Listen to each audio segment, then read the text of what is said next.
Hello friends, দেখুন আজকে আমি ধনেপাতার পকোড়া বানাচ্ছি। প্রথমে ধনেপাতাগুলোকে কেটে নিয়েছি, ভালো করে ধুয়ে নিয়েছি। এরপর আমি শুকনো কাঁচা লঙ্কা দিয়ে দিলাম।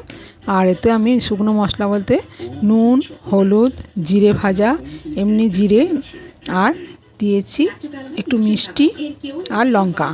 এগুলো দিয়ে আমি ভালো করে মেখে নিলাম। আর বেসন দিয়ে তো মাখতেই হবে। দিয়ে ভালো করে মেখে নিয়ে তারপর আমি কড়াই তেল দিয়ে দিলাম রিফাইন্ড অয়েল, সঙ্গে 2 কলা আমি সরষের তেল দিয়েছিলাম। দিয়ে এবার বড়া পকোড়ার আকারে সব তৈরি করে ভেজে নেব লাল লাল করে। নিয়ে গরম গরম এইগুলো দেখুন কত সুন্দর হয়েছে। এই গরম গরম আমি পরিবেশন করব। দেখুন কেমন লাগলো। এই রেসিপিটা যদি ভালো লেগে থাকে তাহলে আমার চ্যানেলটাকে সাবস্ক্রাইব করবেন, আমার পাশে থাকবেন। আর এটা সন্ধ্যেবেলা চায়ের সঙ্গে স্ন্যাক্স হিসেবে তো দুর্দান্ত খেতে লাগে। আমি সেই জন্যই করেছি। আপনারাও পারলে একবার এরকম ট্রাই করে দেখুন, আপনাদেরও ভালো লাগবে।